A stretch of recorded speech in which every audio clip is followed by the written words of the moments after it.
Comment choisir son premier investissement immobilier? Est-ce qu'il faut partir sur un studio? Est-ce qu'il faut partir sur un appartement de 2 pièces? Est-ce qu'il faut prendre un grand appartement pour en faire de la colocation? Ou encore, est-ce qu'il faut tout bonnement aller vers les immeubles de rapport? C'est ce que nous allons voir dans cette vidéo. Sachez que le premier investissement est le plus important. Il doit être couronné de réussite pour vous-même et pour avoir la confiance des banques. Donc, bien prendre le temps d'analyser les choses et bien choisir son premier investissement immobilier est très important. C'est pour cela que dans cette vidéo, je vais te donner tous les éléments qui vont te permettre de bien choisir ton premier investissement immobilier. On commence tout de suite.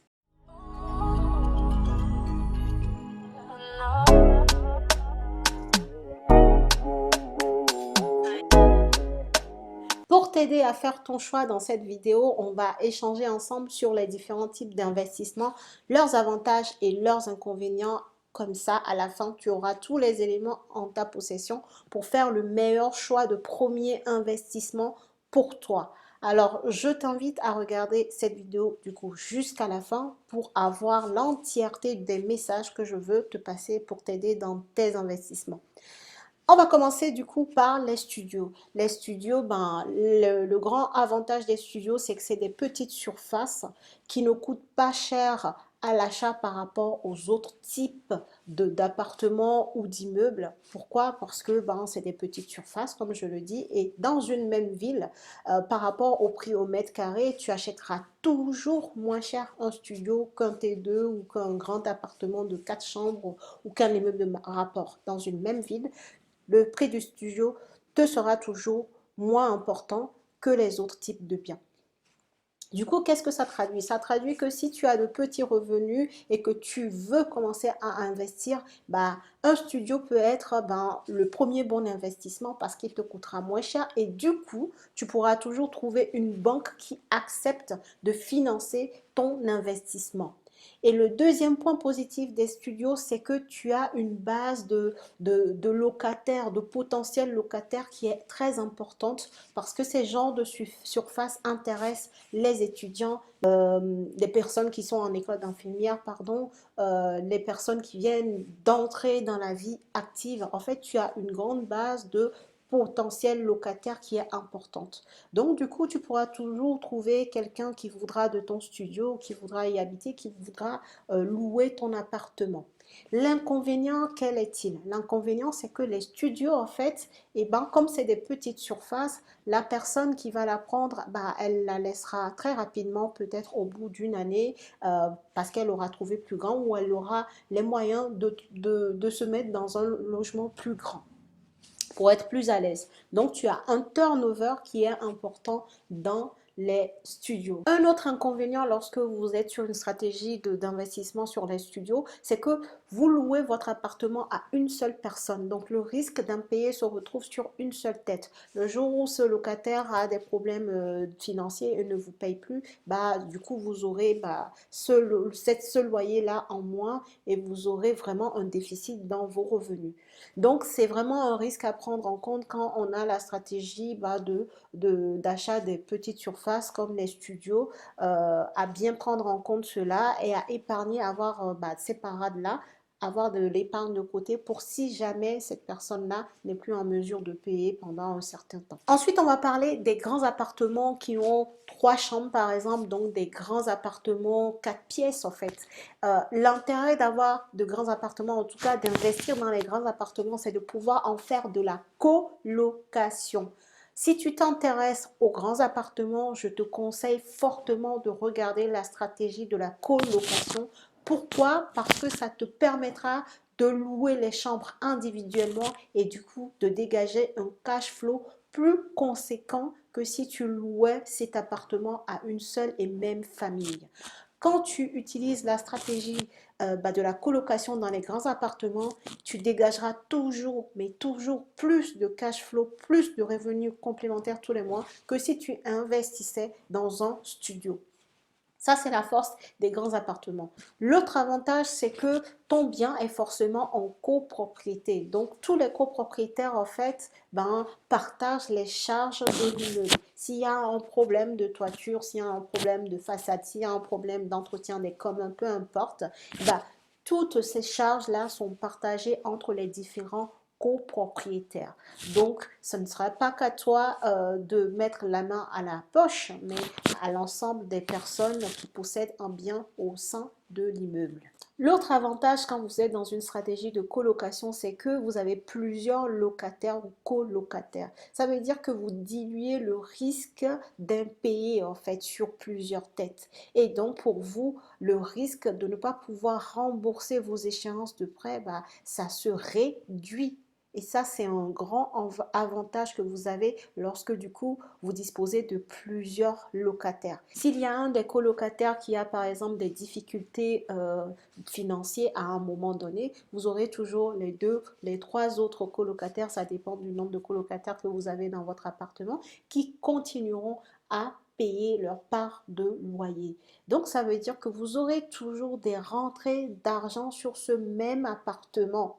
Vous aurez toujours donc de quoi rembourser vos échéances de prêt et ne pas être blacklisté par votre banque. Alors, l'inconvénient des appartements en colocation, comme pour les studios, bah, c'est le turnover. Pourquoi? Parce que les gens en colocation, ils vivent en communauté. Dès lors qu'ils ont leur situation personnelle qui change parce qu'ils ont maintenant un conjoint, ils préféreront déménager pour continuer leur vie avec leur conjoint. Ou même lorsque ils trouvent un travail qui leur permet de gagner plus d'argent, ils préféreront louer un bien dans lequel ils seront tout seuls. Donc, vous aurez un turnover, mais le plus important, c'est de connaître son marché et de savoir si la colocation est toujours demandée. Si elle est demandée, ce n'est pas grave si le locataire part. Si vous pouvez trouver quelqu'un d'autre pour y habiter. Donc, c'est un inconvénient, mais dès lors que votre ville, vous l'avez bien étudié et que vous savez qu'il y a de la demande, bah, l'inconvénient n'y est plus. Il faudra juste mettre des annonces sur les différentes plateformes de location et trouver un nouveau locataire. Troisième type d'investissement duquel on va parler, c'est les immeubles de rapport. Alors, les immeubles de rapport, c'est quoi? C'est un bâtiment qui est composé de plusieurs appartements. Donc, un immeuble de rapport peut être composé de 2 appartements, 3 appartements, 4 appartements. Vous avez des immeubles à 20 appartements. Quel est l'intérêt? Quels sont les avantages des immeubles de rapport? Comme on l'a vu pour la colocation, c'est que vous avez plusieurs locataires, donc vous diluez le risque d'impayé sur plusieurs têtes. Et le deuxième grand avantage des immeubles de rapport, c'est que la plupart du temps, c'est le type d'investissement qui vous permettra de dégager beaucoup de cash flow tous les mois. Donc, ça veut dire que c'est le type d'investissement sur lequel la rentabilité est importante. Attention, toutes les villes, par contre, ne vous permettront pas d'avoir des rentabilités conséquentes avec des immeubles de rapport. Je pense à Paris, par exemple. C'est pas à Paris que vous aurez des rentabilités folles pour pouvoir vous dégager du cash flow tous les mois. Là, franchement, je parle de villes à taille moyenne. Dans les villes à taille moyenne en France, vous pourrez trouver des immeubles de rapport qui vous permettront de dégager un certain cash flow par an. Maintenant, l'inconvénient qu'il y a sur les immeubles de rapport, c'est que vous êtes en monopropriété. Si vous avez un problème de toiture, si vous avez un problème peut-être de chaudière dans le bâtiment, s'il y a des pannes, enfin, s'il y a des dysfonctionnements dans l'immeuble, c'est pour votre pomme. Tout est pour votre pomme. L'assurance sur l'immeuble, c'est pour vous. Tout est pour vous. Il y a un ravalement de façade à faire. Vous serez le seul à payer parce que c'est votre bien. Vous n'êtes pas en copropriété comme on peut le voir sur les studios, sur les appartements en général. Donc, ça veut dire que si vous n'avez pas de réserve d'argent, si vous n'avez pas votre épargne de sécurité et que vous investissez ou vous avez des envies d'investir dans les immeubles de rapport pour le cash flow, pour la rentabilité que vous pouvez en dégager, eh bien, vous vous mettez dans de gros risques en fait. Alors, on a vu ensemble les investissements dans les studios, dans les grands appartements pour faire de la colocation, dans les immeubles de rapport. Maintenant, quel est mon conseil pour vous? Mon conseil, c'est de faire un premier investissement qui ne vous fasse pas peur. Un premier investissement pour lequel vous maîtrisez les risques et que vous avez des parades en place. Votre premier investissement doit être couronné de succès. C'est tout ce qu'il faut que vous reteniez. Vous devez réussir votre premier investissement. Pourquoi? Pour avoir confiance en vous, pour gagner confiance en vous, en vos capacités d'investisseur immobilier. Et la deuxième raison, c'est pour gagner la confiance de votre partenaire bancaire.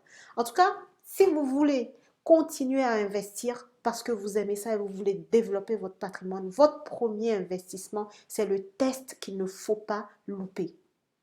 Donc peut-être la stratégie, ça sera de commencer petit et d'agrandir petit à petit votre vision, vos envies et d'aller vers les immeubles de rapport. Peut-être.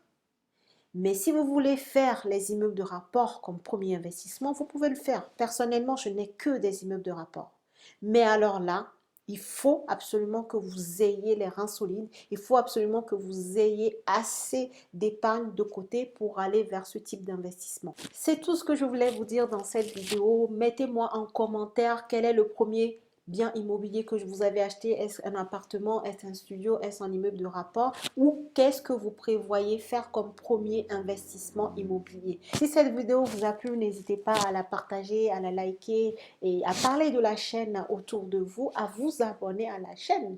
Ce n'est que comme ça qu'elle s'agrandira et que YouTube pourra la classer les vidéos de la chaîne parmi les premières dans ce type de thème, dans le thème de l'immobilier.